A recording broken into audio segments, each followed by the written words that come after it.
Tabe, jumpa lagi dengan saya di Negara Bijaksana, channel yang membahas sebuah persoalan populer di Indonesia secara bijaksana dan dijamin dengan pemikiran terbaru. Ada banyak orang Ende yang bertanya kepada saya, apakah 2024 Ende akan mendapat pemimpin yang ideal? Tapi sekaligus juga Ende ini saya jadikan sebagai satu miniatur. Ende adalah miniatur NTT, NTT adalah miniatur Melanesia. Jadi kasus Ende ini bisa berlaku untuk seluruh NTT, untuk seluruh Melanesia seperti NTT, Maluku, Papua. Karena setiap kali hasil pemilu melahirkan pemimpin, baik pemimpin di tingkat desa sampai pemimpin di tingkat legislatif, DPRD ataupun DPR, DPD, sampai dengan bupati, wali kota, wakil bupati, wakil gubernur, semua yang disebut pemimpin, apakah berpeluang? Dan selama ini kan juga banyak keluhan. Kok gini, kok begini, kok pemimpinnya kayak gini, kok begini, kok begini, kok begini. Semua kayak begitu dari waktu ke waktu. Pertanyaannya, apakah 2024 dan seterusnya kita akan bisa mendapatkan pemimpin ideal? Hasil pilkada di Jawa ini menurut saya sudah ada yang memberikan hasil. Pilihan masyarakat di Jawa ini sudah ada yang hasil pemilihan mereka bisa membuktikan bahwa mereka memilih dengan tepat. Yaitu misalnya Pak Jokowi, ada Ganjar Pranowo, ada Ridwan Kamil, ada Tri Risma Harini. Nah, di Jawa sudah ada beberapa nama yang muncul. Tapi dari timur belum ada. Belum pernah ada selama pemilihan langsung. Hasil pemilihan itu belum pernah muncul satu tokoh pun yang bertaraf nasional, diidolakan secara nasional. Itu belum pernah ada. Pertanyaannya kita, apakah mungkin bisa lahir negarawan dari orang-orang Malaysia, dari NTT, dari Papua, dari Maluku, dari Ende? Apakah akan mungkin lahir? Ini saya jawab begini, mungkin atau tidak mungkin lahirnya pemimpin yang adil, pemimpin yang merakyat, pemimpin yang benar, yang baik, itu ada banyak pengaruhnya. Pemimpin bukan karena hasil sekolah, bukan hasil pendidikan, bukan hasil kursus, bukan. Pemimpin itu lahir dari alam, sudah tercipta orangnya. Setelah itu baru ada teori lain lagi, teori lingkungan. Ada manusia, kepribadian manusia, selain dipengaruhi oleh genetikanya, dia dipengaruhi oleh lingkungan juga. Sekarang saya ingin membahas khusus begini, untuk kasus orang Ende ya. Dalam teori lingkungan, sistem sosial, budaya, sistem nilai, katakanlah sistem nilai, itu akan mempengaruhi kepada kepribadian seseorang. Orang Ende atau orang manapun tentu dia dipengaruhi oleh sistem nilai, sistem sosial, sistem kebudayaan, dia akan mempengaruhi. Orang Ende atau sebagaimana hampir semua suku di Nusa Tenggara Timur atau semua orang Melanesia memang selalu melekat kuat dengan kebudayaan, dengan suku mereka. Kalau kita bertanya apakah akan lahir pemimpin-pemimpin yang ideal, pemimpin negara yang ideal, maka kita akan bertanya lagi, apakah ada sistem sosial budaya kita yang memiliki nilai-nilai universal? Nilai kebaikan, nilai kejujuran, nilai kerendah hatian, nilai kemanusiaan, humanisme. Apakah ada nilai-nilai ini? Nilai-nilai universal. Karena apa yang diamanatkan oleh negara, oleh konstitusi ini selalu universal. Mengemban dan mendistribusikan nilai-nilai yang universal. Keadilan, kebenaran, kebaikan, kepercayaan, kejujuran, dan macam-macam. Apakah ada?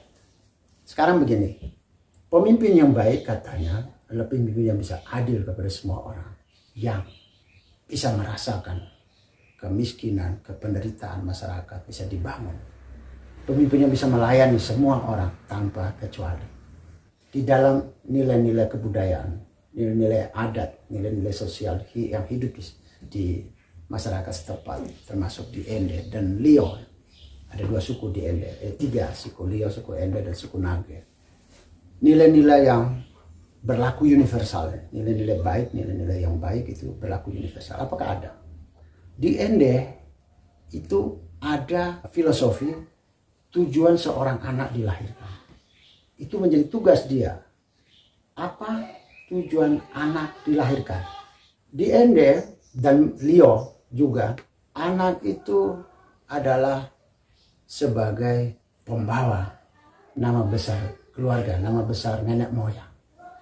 Orang Ende membahasakan begini, tau sangara wetawaki. Sa itu bunyi. Bunyi dalam konotasi, bukan bunyi secara harfiah ya, bunyi dalam arti terkenal. Sangara artinya memperkenalkan. Ngara itu nama. Wetawaki, weta itu menyebut, waki itu tubuh, badan. Sangara wetawaki artinya membuat ketenaran keluarga ini, membuat tenar keluarga besar ini, nenek moyang ini.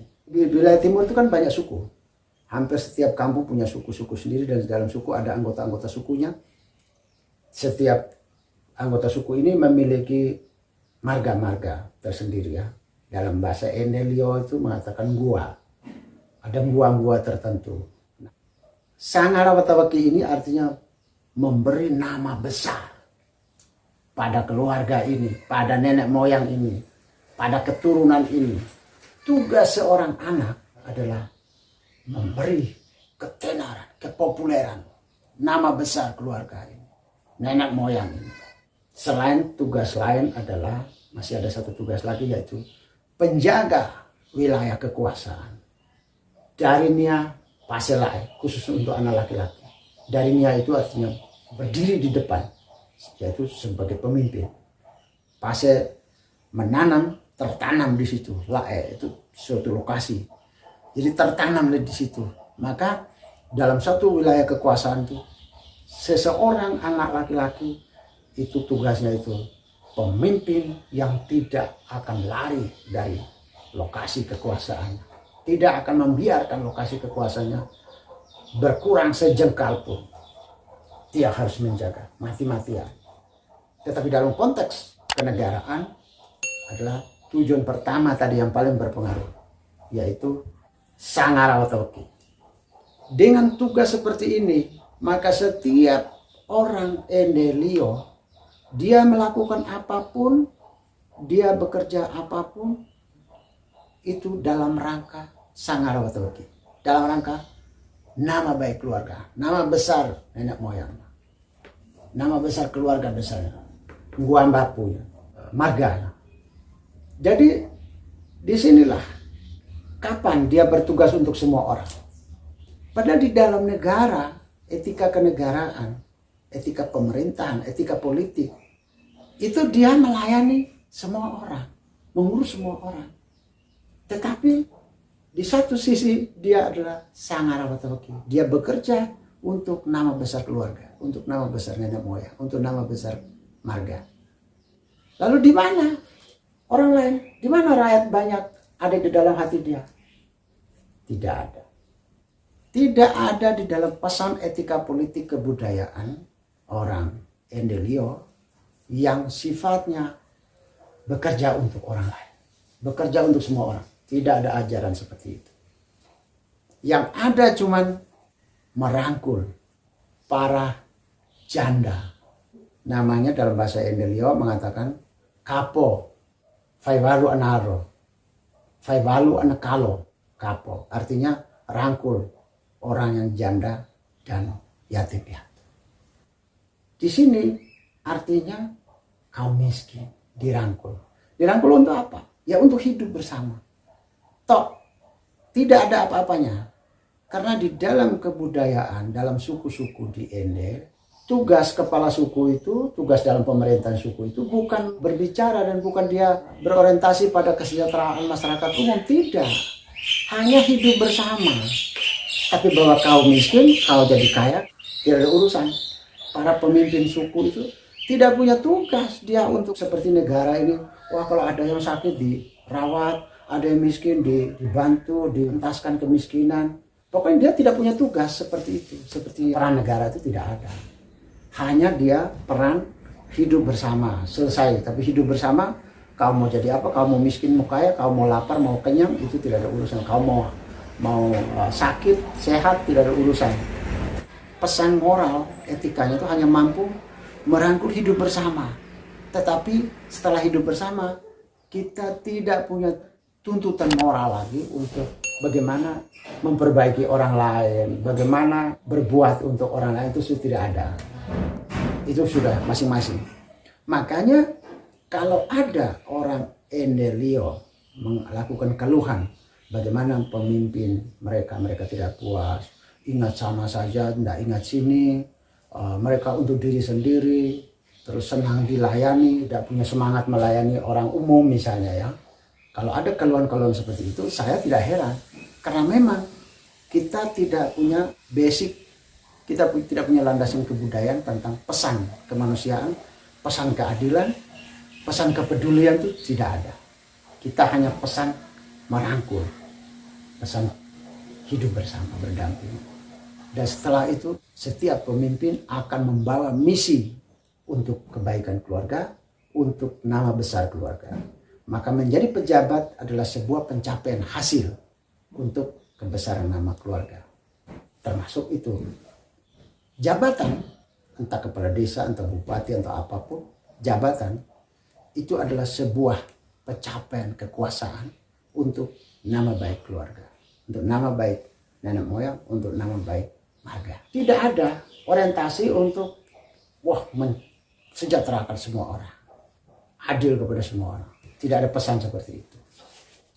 Oleh karena itu, jika kita masih memiliki pegangan erat dengan kebudayaan, bukan berarti tidak boleh pegang erat, tapi dengan penafsiran seperti ini, lurus-lurus, maka tidak akan pernah bisa kita mendapatkan pemimpin yang ideal. Tidak akan pernah bisa.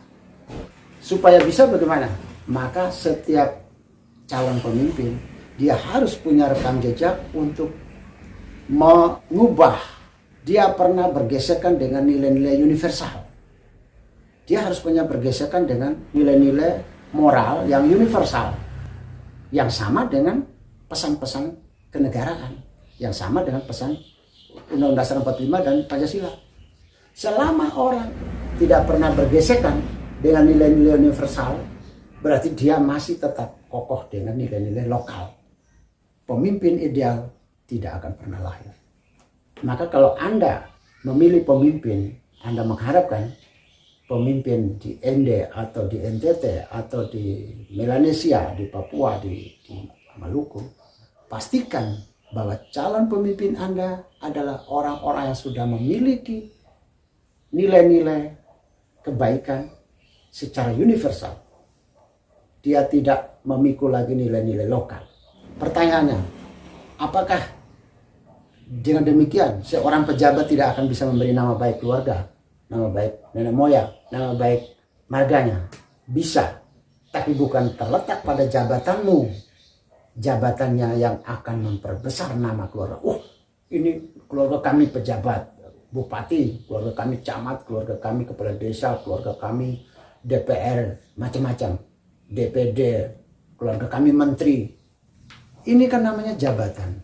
Tetapi yang paling penting dalam nilai universal adalah apabila Anda sudah sukses mencapai pemecahan masalah masyarakat, yaitu adil, makmur yang adil, maka Anda sukses. Dan terkenalnya nama besar itu, nama besar keluarga, nama besar nenek moyang, nama besar marga itu terletak pada pencapaian tujuan negara yang Anda emban, bukan pada jabatan Anda. Apakah bisa kita melihat tanda-tanda orang yang melihat pencapaian hidup masyarakat, kemakmuran, kesejahteraan, keadilan bagi masyarakat, apakah dia akan punya tujuan ke sana atau tidak?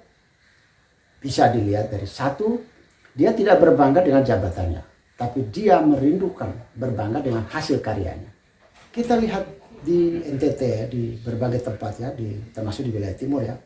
Sehabis pilkada, sehabis pilkades, pemilihan kepala desa, sehabis pemilihan legislatif, itu kan semua mereka setelah terpilih itu kan pesta, syukur. Ini kan berarti syukur apa? Syukur atas jabatan. Terus di habis masa jabatan tidak ada syukur lagi. Kenapa? Gagal. Mereka tidak mensyukuri karena berpesta karena mereka sukses membangun masyarakat, tapi tidak berhasil membangun masyarakat. Akhirnya tidak ada pesta di akhir masa jabatan, hanya di pesta di awal karena punya jabatan dapat. Inilah yang membedakan kalau Anda memiliki calon pemimpin yang pesta tidak di awal kemenangan, di awal keterpilihannya ketika habis pilkada, habis pemilihan legislatif atau pileg, habis pilkades, ya, tidak bikin pesta di awal, maka ada kemungkinan, ada harapan, dialah pemimpin yang ideal, yang akan mungkin dia berpikir tentang Anda, tentang rakyat. Apalagi kalau di akhir masa jabatan setelah sukses, baru rakyatlah yang bikin pesta. Rakyat yang bikin pesta, bukan dia yang bikin pesta, bukan timnya yang bikin pesta. Rakyat yang bikin pesta. Itu baru jadi. Tapi kalau selama Anda memiliki pemimpin-pemimpin habis pileg, habis pilbuk, pilwal, pilgub, pilkades, setelah terpilih mereka bikin pesta, itulah yang dikatakan tugas dia adalah tausanga rawatawaki, bikin memperbesar nama keluarga, bikin memperbesar nama nenek moyang, bikin memperbesar nama marga. Pilihlah orang yang tidak akan buat pesta di awal. Jadi pertama syaratnya, pilihlah orang yang sudah bergesekkan hidupnya dengan nilai-nilai universal. Nilai lokalitas dia sudah tanggal. Yang kedua, pilihlah mereka yang tidak akan bikin pesta di waktu awal kemenangan, tapi biarkan rakyat yang bikin pesta di akhir masa tugasnya. Suka, tidak suka, bisa, tidak bisa, harus bisa. Selamat. Jika Anda setuju dengan saya, Anda seide dengan saya, berarti kita berada pada satu perjuangan yang sama, yaitu ingin melihat Indonesia menjadi lebih baik, Indonesia menjadi negara yang bijaksana yang kita impikan. Caranya adalah dengan Anda memberi dukungan dan berpartisipasi dalam channel ini. Subscribe di bawah channel ini, bunyikan lonceng di sampingnya untuk menunjukkan Anda berlangganan secara gratis, dan ada pemberitahuan setiap kali saya mengirim edisi baru. Dan jika Anda setuju dengan ide ini, jangan lupa bagikan ke semua relasi Anda. Terima kasih.